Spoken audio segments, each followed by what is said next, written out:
Sejak periode tahun 2004 hingga tahun 2022, Komisi Pemberantasan Korupsi telah menetapkan tersangka kasus korupsi sebanyak 1.479 orang dari berbagai latar belakang profesi mulai dari penyelenggara negara, politisi, korporasi maupun pihak swasta. Perilaku korupsi yang dilakukan mulai dari gratifikasi, suap dan pemerasan.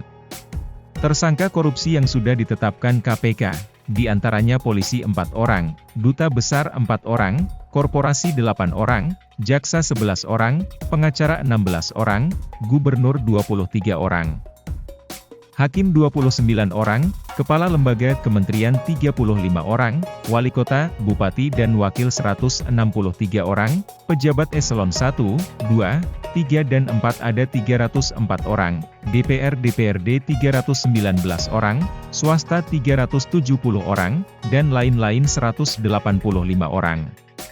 Sementara selama periode bulan Januari hingga bulan November 2022, KPK telah menetapkan 115 orang tersangka korupsi, dengan aset recovery sebesar Rp494,54 miliar. Ketua KPK, Firly Bahuri mengatakan tindak pidana korupsi secara umum disebabkan oleh keserakahan dan kerakusan para pelaku korupsi yang secara potensial ada dalam diri setiap orang. Dan adanya sistem yang memberi lubang terjadinya korupsi yang berkaitan dengan keadaan organisasi, atau instansi, atau lingkungan masyarakat yang membuka kesempatan bagi seseorang untuk melakukan kecurangan, serta sikap mental yang tidak pernah cukup. Firly mengatakan, keberadaan partai politik sangat penting dalam upaya pemberantasan korupsi. Sebab, partai politik menerima suara rakyat, menguasai suara rakyat, melahirkan wakil rakyat, menghasilkan para pemimpin dari kepala desa, bupati, wali kota, gubernur sampai pimpinan nasional, serta menyusun seluruh regulasi, produk hukum, dan politik hukum. Firly menjelaskan, strategi pemberantasan korupsi yang dilakukan oleh KPK adalah dengan public education approach, preventive approach, law enforcement approach, dan public participation. Firly mengatakan, KPK sudah menyampaikan sejumlah rambu-rambu supaya tidak terjadi tindak pidana korupsi. Ketua Umum PDI Perjuangan Profesor Megawati Soekarnoputri, melalui Sekjen Hasto Kristianto mengingatkan kepada seluruh kader partai yang menjadi bacalek pada pemilihan legislatif 2024 untuk mencegah diri dari penyalahgunaan kekuasaan rakyat dan praktik korupsi. Hasto mengatakan, Pancasila ditetapkan sebagai dasar negara agar semua pihak terhindar dari perilaku korupsi. Hasto mencontohkan sila kelima yang berkaitan dengan keadilan sosial.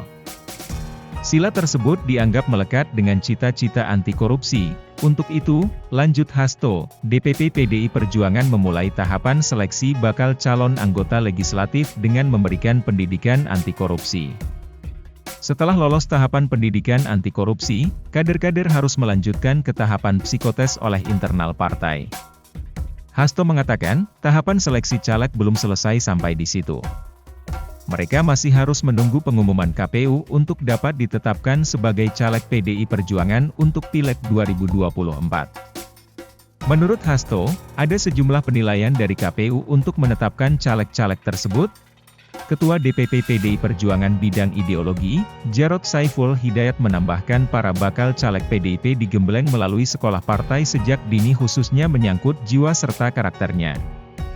Sekretaris DPD PDI Perjuangan Lampung, Sutono, mengatakan bacalek DPR RI, DPRD Provinsi dan DPRD Kabupaten Kota wajib mengikuti pembekalan anti korupsi. Materi pembekalan juga membahas tentang isi KUHP yang baru.